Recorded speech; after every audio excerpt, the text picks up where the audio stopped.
कल एक बहुत दुखद घटना हुई चिन्नास्वामी स्टेडियम के बाहर, एंड 11 लोगों की मृत्यु हो जाना उस पे स्टैम्पीड पे। Many are still very seriously injured, battling for their life, some of them.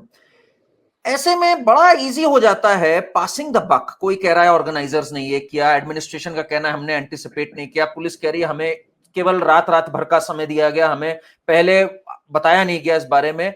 What do you make of the situation? आप क्या कहते हैं when we talk of accountability? किसकी क्या गलती और क्या एक्चुअली प्रोसीजर होता है to manage such a large scale event? Karan ji, please listen very carefully. जी There's criminal negligence that had a cascading effect and that resulted in an avoidable tragedy. ये त्रासदी बिल्कुल प्रिवेंट हो सकती थी, लेकिन हमने इंतजामात किए इस तरीके के त्रुटियां करके। किसके दबाव में, इसके बारे में हम चर्चा के दौरान इस पे मैं कुछ प्रकाश डालने की कोशिश करूंगा। मैं सिर्फ 2 मिनट की तवज्जो चाहूंगा आपसे। जी सबसे पहले जब आपने ये फैसला लिया तो बेंगलुरु पुलिस ने आपको परामर्श दिया सोच समझ करके, अपने अनुभव के आधार पे, कि मत कीजिए, आप संडे को कर लीजिएगा। लेकिन क्या जल्दी थी कि आपने उसको तत्काल कर लिया। बेंगलुरु पुलिस ने यह कहा हमें संसाधन करने में, पूरी व्यवस्था करने में समय लगेगा। मान ली आपकी बात, लेकिन ऐसा लगता है कि आपने न कोई पूर्वाभ्यास, न कोई रिहर्सल, न कोई तैयारी, और राजनीतिक दबाव में आकर के आपने ये शो किया, जो कि एक फ्लॉप शो ही नहीं, एक त्रासदी में परिवर्तित हो गया। अब पूरे घटनाक्रम की अगर रिवर्स इंजीनियरिंग करें तो करण जी आप ये देखेंगे, मोटी बात यह है, आपको क्या जरूरत थी? कहीं आपने देखा है कि उप मुख्यमंत्री जाकर के रिसीव कर रहे हो? क्रिकेट खिलाड़ी आइकॉनिक है, मैं मानता हूं, लेकिन आइकॉन्स को, हमारे जो खेल के हैं, उनको जाकर के रिसीव उप मुख्यमंत्री नहीं करते हैं। और आपने अपनी जिद्दन ये चाहा कि शायद हमें कुछ इसमें राजनीतिक लाभ मिल जाए, आपने जी जल आनंद फानन में ये करा लिया। सीटिंग कैपेसिटी चिन्नप्पा स्टेडियम की 36,000, और आपने क्राउड इनवाइट कर लिया। सुबह 7 बजे से क्राउड आना शुरू हो गया, जबकि शाम के 5 बजे का जलसा था। आपने, आपका सर्वर बैठ गया। आप तो आईटी कैपिटल में, सर्वर बैठ कैसे गया? आपने क्या इंतजाम किए? फिर आपने, लाउड स्पीकर होता है कि भ्रम की स्थिति या अफवाहों को समाप्त करने के लिए आपने अपने स्तर से ही एक कह दिया, फर्स्ट कम फर्स्ट सर्व, प्रथम आवत प्रथम पावत। इसकी क्या जरूरत थी? और उस पे जो भगदड़ मची, वो भयावह दृश्य, भगवान न करे किसी को देखना पड़े, लेकिन मैं आपको वो बताना चाहूंगा। एक बच्चा कुचला जा रहा है, स्टील की आपकी बैरियर से एक बच्ची कुचली जा रही है। उनके चेहरे को देखिए, उनकी आंखों को देखिए, भगवान न करे, लेकिन आपकी रातों की नींद चली जाएगी, क्योंकि वो चेहरे आपको हॉन्ट करते रहेंगे। वो बच्चे बिल्कुल दब करके एस्फिक्सिया से उनका रिब केज टूट गया, और उसके बाद ये कह देना कि आपने वो किया जो आप पॉलिटिकली एक्सपीडिएंट और लाभकारी समझते थे, बल्कि वो नहीं किया जो औचित्यपूर्ण था।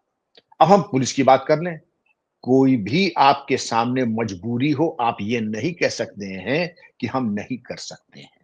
ये कहना ही एक बहुत ही अनप्रोफेशनल कॉन्डक्ट होता है। कोई भी चुनौती आती है, फिदायीन हमला होता, तब कह सकते हैं कि हम तैयार नहीं थे। आपके ऊपर अगर किसी तरह की कोई प्राकृतिक आपदा विपदा आती है, आप कह सकते हैं ना, पुलिस एक्ट में इसको कॉवर्डिस कहा गया और बर्खास्त हो सकते हैं अगर कोई पुलिस अधिकारी ये कह दे कि हम इसको नहीं कर पाएंगे। लेकिन एक प्रॉफिट मेकिंग बॉडी जैसे बीसीसीसीआई है, उनके साथ जब मुआहदा होता है, एग्रीमेंट होता है, चाहे फिल्म शूटिंग हो, तो एक मुआहदा होता है कि हमारी इतनी फोर्स लगेगी, उसका पूरा भुगतान आप करेंगे। उसकी पहले एक लिएजा मीटिंग होती है। लिएजा मीटिंग के साथ साथ आपके वॉलंटियर्स तैयार होते हैं, पब्लिक के वॉलंटियर्स तैयार होते हैं, और तमाम चीजों के बाद आपकी ड्यूटीज लगती हैं।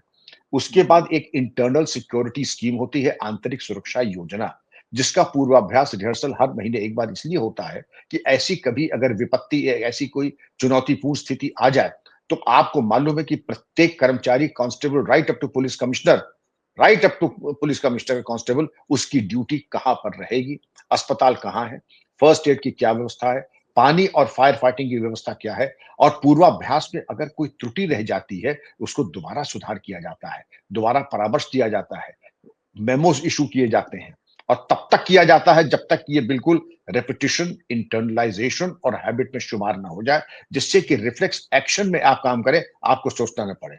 आपने करण जी देखा होगा, नीचे के कुछ हमारे कर्मचारी बच्चों को लेके गोद में भाग रहे हैं। मैं सलाम करता हूं उन सब कांस्टेबल्स को, उनके जज्बों को। एक बच्ची है जो वो रेस्पिरेशन दे रही है, और वो पूरी प्रक्रिया जो है रिसिस्टिकेशन की कर रही है। सलाम करता हूं उस बच्ची के जज्बे को। लेकिन जहां आइसोलेटेड केसेस में बहुत अच्छे काम हुए, ये जो भोड़ा प्रदर्शन हुआ जिसकी जिम्मेदारी कोई नहीं ले रहा है। जिम्मेदारी पुलिस कह रही है कि मैं तैयार नहीं था, राजनीतिक मित्र कहते हैं कि ये तो हो ही गया, कुंभ मेले में भी हुआ था।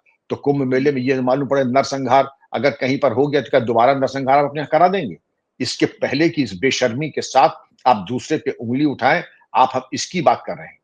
और अगर आप गंभीर होते कार्रवाई करने के, तो एक होता है प्राइमा फेसाई, प्रथम दृष्टया, जिसको करण जी कहते हैं कि प्रथम दृष्टया यहाँ के ये अधिकारी इंचार्ज थे, हम इनके खिलाफ कार्रवाई तत्काल करते हैं और फिर हम मैजिस्ट्रियल इंक्वायरी बैठाते हैं। आपने दावा क्या किया? हमने मैजिस्ट्रियल इंक्वायरी, आप तो ऐसे कह रहे हैं कि जैसे आप आसमान से तारे तोड़ के ला करके आप मृतकों के परिवार को श्रद्धांजलि दे रहे हैं। ये आपकी मजबूरी है। मैजिस्ट्रियल इंक्वायरी एक अनिवार्यता है, कोई विकल्प नहीं था आपके पास, इसलिए आपने कोई कृपा नहीं की है मृतकों के परिवार के ऊपर। और अल्लू अर्जुन के मैटर में उस महिला को आपने सरकार ने नहीं, अल्लू अर्जुन ने 25 लाख दिए, यहां मृतकों को केवल 10 लाख दिए गए। मैं अपेक्षा करूंगा कम से कम 25 लाख का मुआवजा दें और अगर हो सके तो एक सरकारी नौकरी भी दें, क्योंकि पूरी आपकी शिथिलता के कारण बेंगलुरु पुलिस ने मजबूरी में आकर के वो किया जिसको पहले ही उन्होंने कहा था कि बेहतर विकल्प ये होता कि हम संडे को इसको करते हैं। आपने उनकी जो सोची समझी एक बहुत ही प्रोफेशनल एक परामर्श था, एडवाइस थी, उसको न मान करके आपने वो किया जो आप समझते थे कि आपको राजनीतिक लाभ देगा। परिणाम देश के सामने है।